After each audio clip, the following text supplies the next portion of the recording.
Hello and welcome to another Artis Opus video. Today I'm going to be reacting to viewers' vehicles that they've sent in. So super excited for this one. I imagine we'll see quite a lot of Games Workshop, but I'm crossing my fingers for a bit of Star Wars Legion and some more variety in there. I do really rate those sculpts and think that they're really enjoyable to assemble, paint and just have fun with in general. If any of you are submitting your stuff, the address is submit@artis-opus.com. Please do submit your name and where you're from and any additional useful information about the pieces. It'll just help me give out better advice. Feel free to include your social tags as well.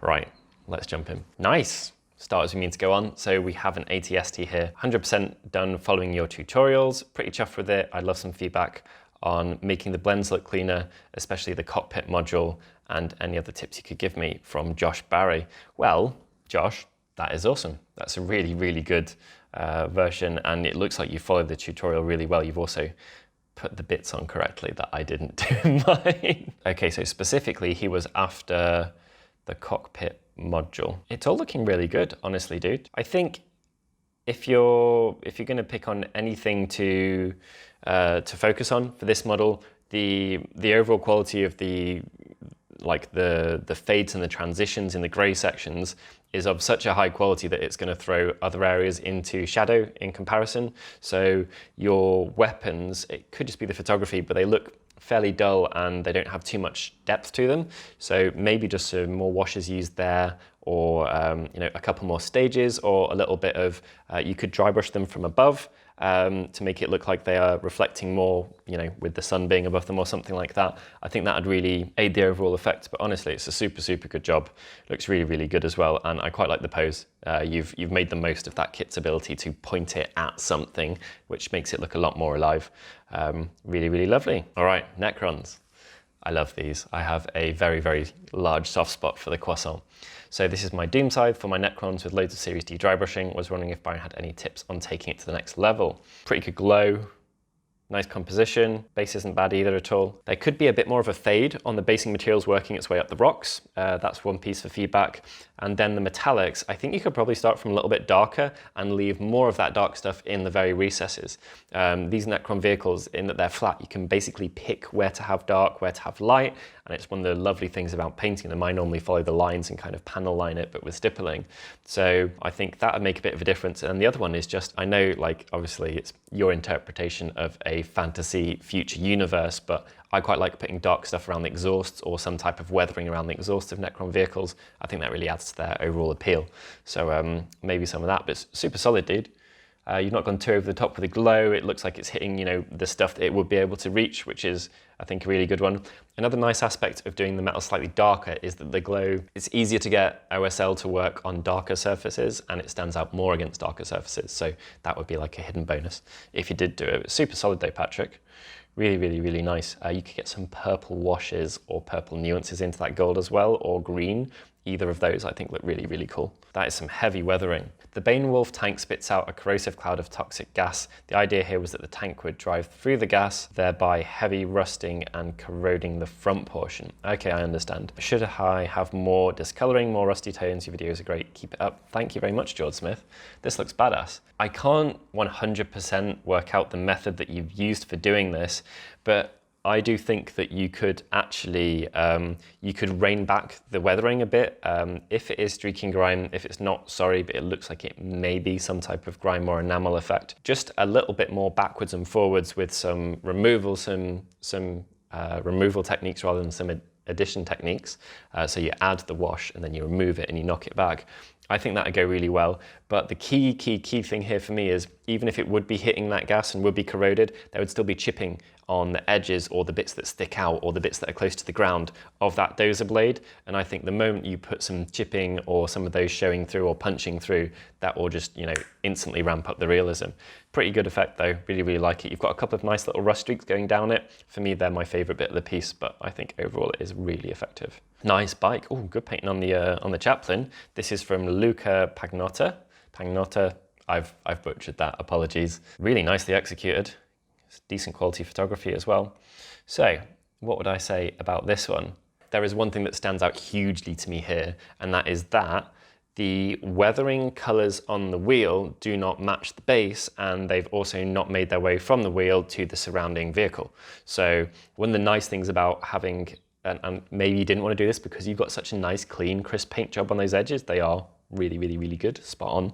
I think that's a reason to do it. So it's a really nice juxtaposition to have these beautiful clean lines, this shiny dude, but to have some, you know, some dusting. I'm looking at the wheels now. The exhaust's got a bit of weathering on it, but some dusting around the wheels on their mud guards and stuff would work really well. And then the other thing is that wheel just, it jars because that colour is not present on the base, so it doesn't make sense to me in that regard, but technically that is painted beautifully, really, really good, and I love that kind of blue tint you've got going onto it. As black, it adds a lot of depth, and it bounces off the gold really nicely as well. Nice, Nurgle. I love Nurgle. Okay, so this is what I consider to be my best painting, and I'm looking to see what I can improve. Got back into painting 5 years ago, and I've focused mainly on airbrushing when I can. I normally only have a very limited time to paint with 3 young children and work, so I suffer from rushing too much. I think we all suffer from rushing too much, dude. But any tips and tricks would be appreciated to help me push on and develop. From Alan Johnston. Solid airbrushing. Nicely catches it. For me, I think you could do a bit more to make the most of the depth on this vehicle. It's a Nurgle one, and you've got a lot of smooth planes going on from one cool green to another cool green, admittedly, but without purple or something dropped in there, or, you know, a bit of bilious yellow going on, or, you know, rust coming out of those pitted sections. I think this vehicle is being like, it's being divided in terms of its overall visual appeal when you're like 90% of the way there. So just making some more of that. Airbrushing and washing goes together really nicely because they're both soft, but one is texture based. So you do all this stuff all over it, and it's going to hit reset, you know, little divots and recesses as much as it's going to hit flat areas or areas that stick out. Then washing selectively or all over is a really nice way to kind of reinforce that. And the particular view where I'd say this is evident is you can see that on the front of the dozer blade, just because of angles, those corroded areas haven't been hit in the recesses, or maybe they've been dotted or something like that. They look really good. If you look at it from the side, you've got that side view with the gun on it, and then there's a pitted section above that. It's just not been made the most of by angles because the bottom isn't brighter and it's all kind of the same tone. So I'd like to see some rust coming out of those or something like that, and involving a bit of washing and dry brushing as like aftercare to follow your airbrushing, I think would really, really level up your techniques. Super solid, dude, very clean and crisp. Nice, that's funky. So this is from Martin Doyle in North Wales in the UK. This is a work in progress, so not complete. It's one of my Custodes or Chromastodes. Shield Captain used Molotov liquid chrome for the main color, Tamiya black panel line for the recesses. Some critique on the purple and generally on the whole model would be good. It's a funky idea for a scheme. The Tamiya black panel line that you've used, I don't think has done as good a job of separating sections as it could do. So particularly where you've got something as bright as this purple next to something as bright as that liquid chrome, a bit of separation goes a long way. So you can see on the fuselage of the piece there, I think a little bit of a heavier wash, whether it is from the Tamiya or from another product. Any black wash would probably be fine here. Just something to separate sections a bit more, I think would go a long way. And what you'll find actually is having some darker next to the light thing, rather than making it look darker overall and going against that effect that you've worked so hard on, it'll just exaggerate it further because that shiny stuff next to black stuff will look way more poppy. But really, really cool though, dude. Really like it. Base room needs to be black, but it's not finished, so. Nice, Space Walls from Mark Smith. Okay, so this is pretty solid. Neat panel lining. This needs some weathering, in my opinion. I really like about Space Wolves that they're a bit gritty, you know, they're Viking-y, and you've got some sooting, that's a word now, isn't it? You've got some scorch marks or something on the end of that barrel. I would like to see that weathering also evident, you know, a bit lower down, and then you've got like kind of a hint towards it in that the steps are darker where they would have been walked up. They'd also be chipped, you know, Space Marines metal boots on vehicle, rhino thing, repulsor maybe, on metal boots on the steps of the vehicle anyway, they would chip away at it, and I think a little bit of that would go quite a long way to just kind of tying this all together. But pretty solid, very clean, the colour's good, you know, it's solid, blocked out. Some, just like the last one, separating each section more, I think would go a long way. So where you've got those blue additional details backing onto the grey, just a bit of a wash in that very recess maybe to separate them out could do a nice job of separating them visually. Oh, cool. Don't even know what this is. This is a crashed UFO from Fallout that I painted in less than a day. Good job. Was wondering if I should add more streaks and damage, from Darren Jakes in Plymouth. I think it's pretty solid, man. I'd maybe make the most of those panel lines a bit more, and the way that you could do that is to varnish the entire thing and then oil wash it and then remove stuff off the raised areas, or you can varnish it and then dot into the recesses and it'll kind of capillary action its way around, especially if it's an oil wash. They've got such low surface tension, they're really good for that. I think that would help the individual sections pop out. Your chipping is really neat, like very, very nicely executed. As a final thing, those beautiful rivets you've got all over the piece, they are not, you can make more of them basically, and that could be with dotting each of them individually, which would take some time, or maybe with some all over techniques and then some removal or something like that. But to have those little dots spaced around the model and not be making the most of them seems like a bit of a shame to me, but that is pretty cool. And yeah, really, really neat chipping. You've obviously got very, very good brush control. Wow. This has been in the wars. So this is from Gunter. I've already sent you some pictures of my salamanders. Here are some of my first tank. I would appreciate your feedback and further tips. Love your content. You're most welcome. So what we have here is, this is some pretty nice heavy weathering. I really like around the edges of the paler blue sections of that vehicle. It looks properly mashed up. Dozer blade looks solid too. I think the Dozer blade could have some, in fact, in general, you could go to, I know it's rusty, but there would be some silver where it's been freshly chipped. There would be some silver sections to that, and I think that would really help different aspects pop just by introducing it around. Like you got the Dozer blade, some of the edges, that would look really cool. And for me, something that is this weathered at the front on the Dozer blade should be more weathered on the tracks as well. So it's kind of about overall coherency of the piece, but that's badass, dude. Looks really, really, really effective, particularly in those heavy chipping areas. Thinks it looks incredible. Schneebikes. So from Paul Murphy in Cornwall. One of the difficulties with blending two different types of snow base is this kind of interplay between having the cracked ground, cracked snow, icy ground. That's it, got there in the end. Anyway, having that interplay between that and then also the soft snow and where it falls, I find it quite difficult to make something like that work. And one of the tricks that I employ is to use a blue wash in the cracked icy section, just because it gives you some visual separation between the two types. It's not particularly subtle, but it is effective in what it kind of conveys. So maybe that could be a thing for the base. And then the rest of it, I won't bang on about weathering because I've done it enough on other people's stuff, but I think maybe just thinning paints a bit more on the black areas would be where I'd go. I can't quite tell from the angle, and it looks like it's probably slightly unflattering with how the light's reflecting off it, but keeping those black areas smooth and black. If you're going to do a one color thing, make sure that one color is super crisp. That makes a big difference. Final thing also, those swords, the hazard stripes on them should be diagonal, otherwise they're going to look more like a lollipop or something a bit weird. So that would help, I think. These, I love putting blood on snow. Maybe you could risk that, it's up to you. But yeah, really solid. Nice, okay, something a lot more traditional. This is from Stephen Knapp. It is a tank called the Bomb. Good colors, especially in the photo where you can see the bit that says the Bomb. There's some real richness to that olive. Very, very, very high quality. A nice subtle stippling as well. I mean, this is very, very, very good. I'll just talk about the bits that I like then. So what I really like about this is the way that the text and the transfers have been tied in and treated exactly the same as the rest of the tank, I'm presuming with after processes. So, grimes and streaking and chipping and that type of thing. And as a result, they do look like they are part of the vehicle solidly, not something that's just been dumped on top. But yeah, really, really, really good, dude. Maybe the painting on the barrel could be a little smoother, but I think it looks phenomenal, like really, really nice. Like the colors, possibly a tiny bit more chipping on the front of the vehicle. Otherwise, great job, really, really good. Whoa, bright.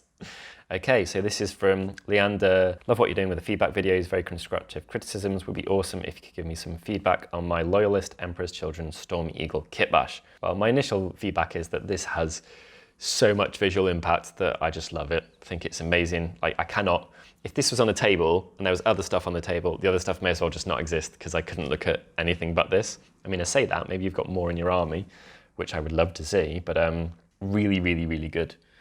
The purple's very solid, dude. Your edging is good.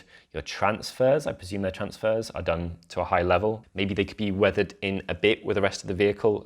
So if they're in a, like if there's a transfer that goes from bright purple here to dark purple here and the transfers all the way down, make sure that transfer gets a bit darker at the bottom as well. Not quite sure how you'd achieve that to fit with your paint job, but it could be washes, it could be, you know, subtle glazing or something like that. Yeah, really, really, really solid. I think that the silver metallics are also the other area where I'd spend a bit more time. So the rest of it has obviously been done with lots of stages. It looks like the silver, I could be wrong here, do let us know, but it looks like the silver's been done a bit quicker, and that kind of shows out. So you can see there's the front, like the front with the propellers, and then there's the side. So on the side, on the very edge of that wing, it looks like there's a bit more depth there, and that fits in beautifully with the overall theme of the rest of the piece because there's quite a lot of depth to all the areas of this model. And then that front one, it's just a bit more flat and silver. So you could wash it back and then dry brush it forwards, and I think that would work really well just to make sure you've got the same level of detail over the piece. You could add a tiny bit more depth to the gold, but gold tends to stand out and be different whatever you're doing, so I get why that would just look super shiny in gold, but that is awesome. I would love to see more of the army. Nice. This is cool. It's great, good photo as well. Right, this is DJ Cell 73. So 3 months ago, I commented on your tutorial on dry brushing the ruined ATST. You really surprised me by responding. I still love that. You're most welcome. That's what we do. I ordered my Series D and Series S brushes and off I went. Please know I'm old and have a very hard time seeing these smaller areas. I use a magnifying lens and I still screwed it up, but if you got your close eyes look at it, it looks great. I will be most happy to give you suggestions. I mean, overall, dude, this is a tribalized, badass take on what is already a cool model. I like the basing. You know, it looks like it's grounded in realism. One thing about the basing is your materials have kind of, they're clumped in the middle and then they fade out towards the edge. But if this was a cookie cut taken from reality, they would just be how nature intended them all over. Like they wouldn't get more or less towards the edge of the base or the middle of the base or something like that. So maybe you could scatter them more evenly, just add some around the edge. That'll make a big difference. Obviously you would have like the tufts, the grass being around that log is super realistic. And that's the type of thing that would make sense to be clustered in the middle. But otherwise it should just be, you know, a section of reality that's been plucked out. I think the painting's really effective. Like the tribal marks work so well on it. I like the little crosses and stuff like that. I think the color palette's pretty good. This is a bit of a weird one and not many people do this, but I think it's got a real place, is the green foliage you've got on the base as well. You could wash that with a little bit of something and that may help it look you know, a bit more grounded in terms of the context of this model. So maybe like a light, sounds a bit weird, but like a light wash of a dark purple would be the thing that I would use. Streaking's great though. I think it's really effective, man. Really, really, really nice. Love it. Pose is good as well. You've made use of the kit, which I think a lot of people really enjoy with the Star Wars Legion stuff. Looks great. Pistols, the barrels get darker towards the end. So yeah, not much to criticize overall. I think it's phenomenal. All right, so we have here from Roger Weeks, 2 repulsors for my partner's army, and I think they need something else to complete the paintwork. What could I do to improve them? All right, so you've got clean edges, you've got black and white going on in the same mini, which is always a bit of a blessing. The glowing lights actually look really good. So it looks like you don't want the army to be weathered, so I won't give advice in that direction. Do let me know if you would rather. I think just dotting the rivets, like literally the finishing details that you can think of. So dotting rivets on the piece, they could be silver, they could be a light gray, and maybe a little bit of edge highlighting, I think would go a long way. Because you've got that big flat black plane, anything you can do to break that up would be good. So if there's little bits of pipe work in it or steps, maybe you could chip on the steps, because, you know, regardless of whether this has never had a crash or never been in dust, people are going to step up and down it. Maybe you could chip them a little bit, but otherwise a bit of edging, which you could do with dry brushing or with edge highlighting, or just finding things like rivets and dotting them would go a long way. But, you know, it's crisp and it's a really good color scheme for letting you just let the mini do the talking. So bringing some silver accents in there is absolutely what I would recommend. Even if you feel like you're inventing them, like those little step sections you can see on the tops, like there's these little oblongs everywhere. I don't know what they are, what kind of detail or affectation they are on the model, but you could just paint them silver arbitrarily or a light gray or something like that, and it'd further break up the flat black sections more. Nice. So this is from Dan Robinson, my Thanator, which is one of my better paint jobs. Let me know on any feedback you have. Picked up painting Admech recently as a bit of a change from Tyranids, trying some new techniques. Couldn't really use on the bugs, especially weathering. So this is pretty effective. It fits very nicely with its base. I really like that. And I like that rusty tone you've got going on the armor. So I think it might just be the pictures, but you could, so that the sponging in places is a little bit heavy, and you can tell it's from a sponge. So certain types of sponge have different textures on them, obviously, but do think very carefully about, it's just about where would get bashed, basically, where would get scraped, where would get hit, where would get punched, exploded, lit on fire, whatever it is. And then maybe concentrating more on the edges, or having different types on the edges, and then maybe some little light patches that have been weathered elsewhere would be good. The type of sponge weathering you've got in the middle, I would associate more with rust than with chipping back to the silver. So you've got something that looks like it's on top when it's a technique that should be something that is from underneath. So that's why I would concentrate on the edges a little bit more. It is so fun. I often go over the top with mine, but I think it's really effective overall. Maybe you could have those glowing plasma coils glow onto the surrounding area. I think that would be an awesome additional detail as well, but overall it's really solid and very cohesive. Nice. Been a while, we don't see many orc vehicles. So this is from Shalom McCurry. The idea was inspired by your video on a cloaking plane and stipple blending with a Series D. The model is supposed to be traveling from a desert biome to a frozen tundra. I was thinking the color choice would be enough to sell the effect, but I think it fell short. It's a very cool idea though, dude. Looking for general advice on how to sell a transition and any other notes. Thanks for the helpful tutorials. Right, so let's understand the context of the theme that we're trying to go for, and then work our way backwards from that and see how we get to it. So the idea is that this is traveling from a desert biome, and there is a hard stop, and it's going to frozen tundra. So how do we achieve that? First thing is, I think the line is too straight. I get why it would be, but when I chose the ice is really well done as well. I've just properly clocked that. That looks bob on. Really, really, really good. And I think the tufts even have a hint of blue in them, possibly, which makes it work even better. Very, very clever use of basing. Anyway, so when we did the phasing line, I chose it to be a little bit of a jaggy one, which is why I ripped masking tape for it, and it just makes it look a bit more fuzzy. It's quite hard with hard lines to make that effect work, I feel. Maybe having it's a difficult one to work. I really like the idea of it. You could maybe suggest different qualities of light from one section to another section. So maybe the snowy one would reflect a really clean, crisp, bright light, and then the deserty one would reflect a more warm yellowy one. So you could use I suggest this now, and it's actually a really nicely done red. So I don't want you to have to go back and redo it, but maybe you could highlight the last stages of the red with a cool, bright color, and the last stages of the red in the other section with a warm, bright color. Maybe that's worth giving it a go. It's a really cool concept though. Viewers, please do let us know how you would work to achieve that, because I think it's such a cool idea. We should definitely have a bit of community input on this one to help Shalon out. All right, so we've got Mesoli Patrick Sandor. Probably started painting around a year ago. Good progress. Trying to find my own preferred style of painting. I'm only using brushes for painting. Tried to make it look dirty inside and outside like it is used. Don't know, maybe I should add a little more paint chipping. Looking forward to the advice. I think some chipping would go a long way on this. It's just a nice way to get some bright silvers in there on otherwise a dark scheme.